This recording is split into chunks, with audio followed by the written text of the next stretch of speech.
யாழினிது என்பார் தம் குழந்தையின் மழலை சொல் காணாதவர். அப்படின்னா இந்த புல்லாங்குழல்ல வந்த இசை, அப்புறம் வீணில வாசிக்கிற இசை தான் ரொம்ப நல்லது சொல்லுவாங்க. இப்ப யாருன்னா அவங்க பசங்களுடைய பேச்சு கேட்காதவங்க. அது நம்ம கண்கூட பாக்குறோம்.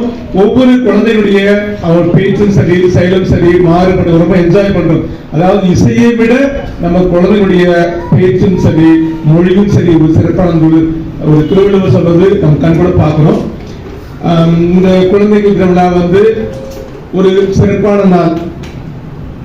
மனித சமுதாயத்துடைய அழகிய வடிவம் தான் குழந்தைகள். அவர்கள் புன்னகையில் தான் நமது நாளை நம்பிக்கையும் எதிர்காலமும் நற்பண்புகளும் ஒளிர்கின்றன. இப்படிப்பட்ட குழந்தைகளை போற்றி பாராட்டும் குழந்தை தினத்தை ஒவ்வொரு ஆண்டும் நவம்பர் 14ஆம் தேதி நமது நாட்டின் முதல் பிரதமர் பண்டிட் ஜவஹர்லால் நேரு அவர்கள் பிறந்தநாள் அன்று நாம் மகிழ்ச்சியுடன் கொண்டாடுகிறோம். இன்றைய சிறப்பான குழந்தைகள் தின விழாவில் சிறப்பு தேவைகள் கொண்ட நமது மாநில சேவா சிறப்பு கல்வி மாணவர்கள் தங்கள் திறன்கள், திறமைகள், தன்னம்பிக்கை ஆகியவற்றை வெளிப்படுத்தும் அரங்கமாக அமைந்துள்ளது.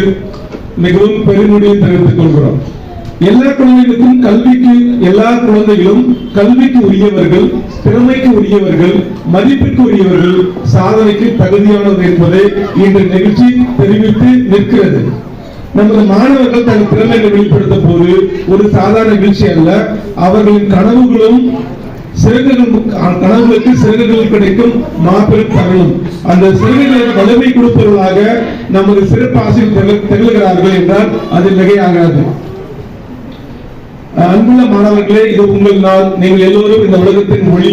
நீங்கள் புன்னகை மலர்ந்தால் நம்ம சமுதாயம் மொழியும். இன்றைய குழந்தை திருவிழாவிற்கு செய்யப்பட்டு அந்த குழந்தைகளுக்கு இந்த மாதிரி குழந்தைகள் நம்ம இந்த இடத்துல வந்திருக்கிறோம். பட் இந்தியா உலகம் பூரா இந்த மாதிரி குழந்தைகள் உண்டு. ஆனா அந்த குழந்தைகளுக்கு இந்த வாய்ப்புகள் கிடைக்குதான்னா ஒரு பெரிய கேள்வி. வாய்ப்புகள் எப்படி கிடைக்கும்? அரசாங்கமோ பொதுமக்களோ எல்லாரும் சேர்ந்து ஒற்றுமுறை செயல்பட்டாதான் அது எல்லாருக்கும் கிடைக்கும்.